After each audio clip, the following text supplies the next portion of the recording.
Bismillahirrahmanirrahim. Assalamualaikum warahmatullahi wabarakatuh. Salam sejahtera bagi kita semua.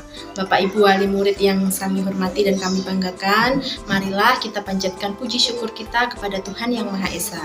Karena atas izinnya kita dapat berkumpul pada hari ini dalam keadaan sehat walafiat dan tidak kurang suatu apapun.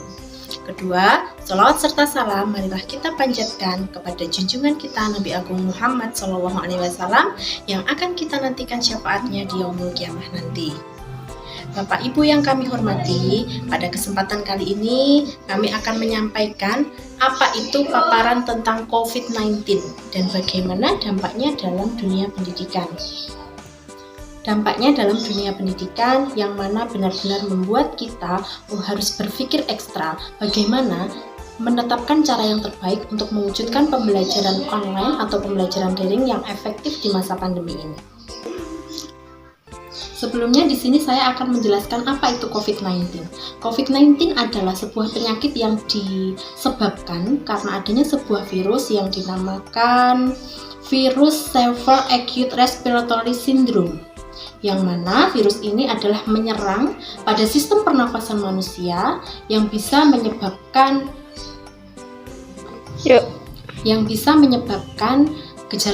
gejala yang ringan seperti demam, flu, batuk, sampai gejala yang agak berat, misalnya infeksi saluran pernafasan atau gejala pneumonia.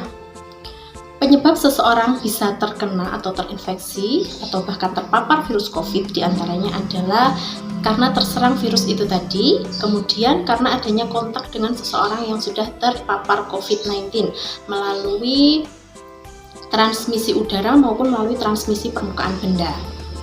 Gejala-gejala yang bisa dialami oleh penderita COVID-19 diantaranya adalah demam, kemudian batuk berdahak ataupun tidak berdahak, kemudian pilek atau flu, atau biasa juga mereka kehilangan penciuman mereka, kehilangan indera perasa mereka. Gejala-gejala yang biasa dialami oleh penderita COVID-19 diantaranya adalah mereka itu mengalami demam, kemudian flu, batuknya itu bisa berdahak ataupun tidak berdahak, kemudian mereka kehilangan kemampuan untuk mencium, kehilangan kemampuan untuk merasakan sesuatu, dan masih banyak sekali gejala lainnya yang tidak bisa diprediksi. Ketika seseorang merasakan gejala-gejala yang disebutkan itu tadi, apa langkah-langkah yang bisa mereka lakukan untuk menghadapi gejala-gejala tersebut? Pertama, mereka bisa menghubungi penyedia layanan kesehatan untuk mencari tahu waktu dan tempat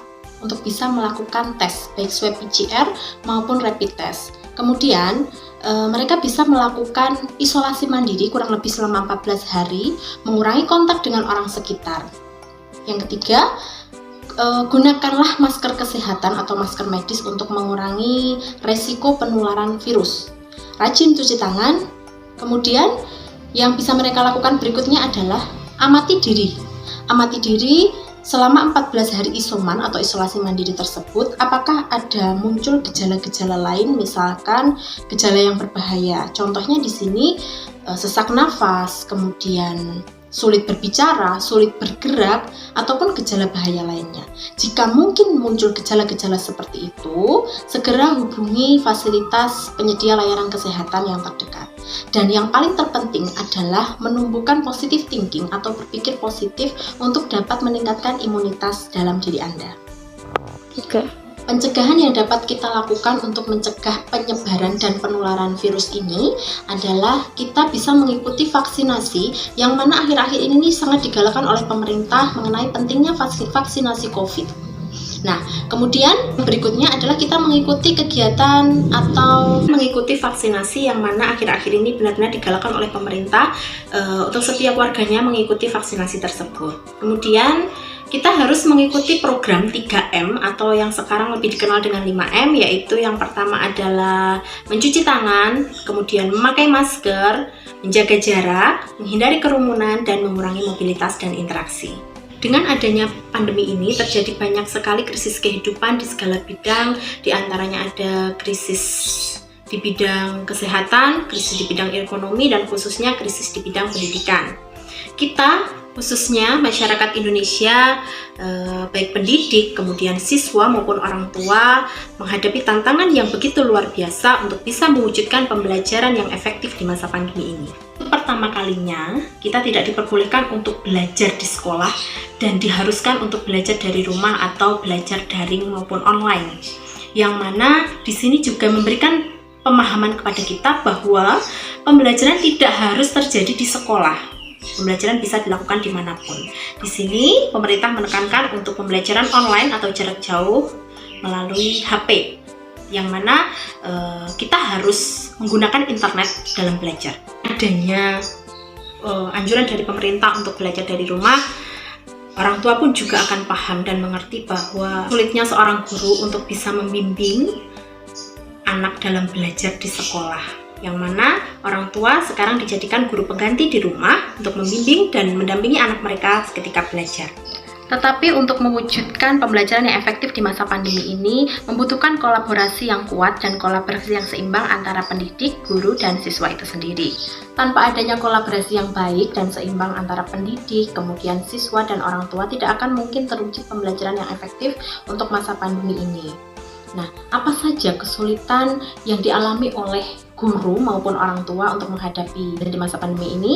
Yang kami sorot adalah yang pertama adalah ketika seorang guru diwajibkan dan diharuskan untuk membuat video pembelajaran untuk mengikuti pembelajaran secara online. Di sini tidak semua guru memiliki kemampuan IT yang baik untuk bisa membuat video pembelajaran yang efektif untuk siswa mereka. Itu masalah yang pertama.